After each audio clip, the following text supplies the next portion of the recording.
Genève Monde. Histoire, mémoire, souvenir.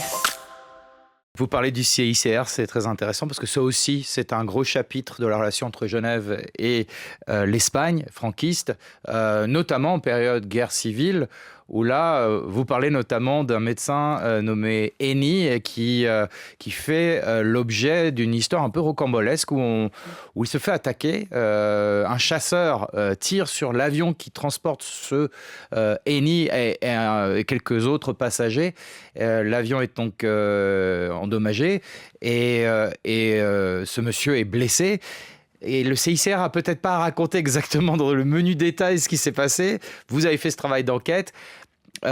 Évidemment, la position du CICR, c'était d'aider tout le monde, que ce soit côté franquiste ou côté républicain. Et c'est ce qu'ils ont fait. Dans cette histoire-là, il y a plusieurs choses qui ressurgissent. Notamment l'idée de raconter ce phénomène de neutralité quand on est le CICR en Espagne en pleine guerre. Oui, en fait, c'était une affaire qui avait été complètement oubliée dans la mémoire institutionnelle et peu travaillée par les historiens, et moi le premier, donc j'en porte une responsabilité aussi, mais qui est assez passionnante parce qu'en fait, elle est connectée à différents éléments qui sont très représentatifs d'à la fois des débats en Espagne sur les violences perpétrées contre les prisonniers durant la guerre civile, et puis de l'autre, qui questionne aussi la neutralité du CICR. Pour en gros, ce délégué qui a été complètement oublié, qui s'appelait Georges Eni, c'était le premier délégué du CICR à Madrid. Il était responsable de la délégation à Madrid de fin septembre 1936 jusqu'à mi-décembre 1936. Et son histoire, elle est assez incroyable, puisque à son retour à Genève, son avion a été attaqué par un chasseur soviétique. Et cet avion est tombé.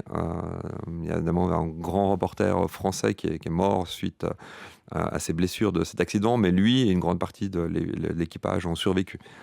Il s'est fait opérer à Madrid et il a pu rentrer plus tard en Suisse. Donc c'est une figure un petit peu, quelque part, extrêmement spectaculaire de cette action humanitaire du CICR, mais on l'a un petit peu oublié. Et en fait, une des raisons et du débat qui se tisse autour de cette attaque, du rôle de Eni, c'est qu'il a été témoin, il était aussi actif au moment où les prisons républicaines de Madrid, qui enfermaient principalement des prisonniers franquistes ou liés au soulèvement militaire de juillet 1936, ces prisonniers, au moment de l'arrivée des troupes franquistes devant Madrid, ces prisonniers ont été évacués des prisons, puisque l'armée franquiste était aux portes de Madrid. Ils ont été évacués en prison et une partie d'entre eux ont été fusillés dans un champ qui est proche de l'aéroport de Madrid, qu'on peut voir qu'on arrive avec un avion à Madrid. Et c'est le principal moment, le principal massacre républicain durant la guerre civile. Il y a 2300 prisonniers des prisons de Madrid qui ont été exécutés entre mi-novembre et mi-décembre 1936. Donc c'est un moment extrêmement violent, marquant, très polémique du point de vue de la mémoire de la guerre civile. Et c'est vrai que ce personnage du CICR, il est lié à tous ces éléments puisqu'il était dans ces prisons, il a assisté à ces évacuations et il a été aussi sur place quelques jours pour se rendre compte de la présence de nombreux corps exécutés récemment dans cet espace juste à côté de l'aéroport de Madrid. Et c'est vrai que ce qui est intéressant, c'est de voir pourquoi on avait oublié aussi cette affaire qui est assez spectaculaire. Et une des raisons, effectivement, c'est que le CICR a mis en place, après la Deuxième Guerre mondiale, un discours extrêmement solide, qui a eu beaucoup de succès, qui s'est présenté comme un acteur qui a été un petit peu ce qu'ils ont appelé le troisième combattant entre les gentlemen et les révolutionnaires, c'est-à-dire entre les franquistes et les nationalistes. C'était le discours du délégué Marcel Junot. Et ils ont présenté leur action comme à l'articulation, comme l'intermédiaire entre ces deux camps. Dans les faits, c'est beaucoup plus compliqué.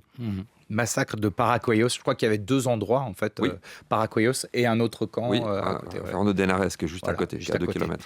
Merci pour cette histoire méconnue, mais donc qui mérite d'être citée ici. Avec grand plaisir. Merci de l'invitation. genèvemonde.ch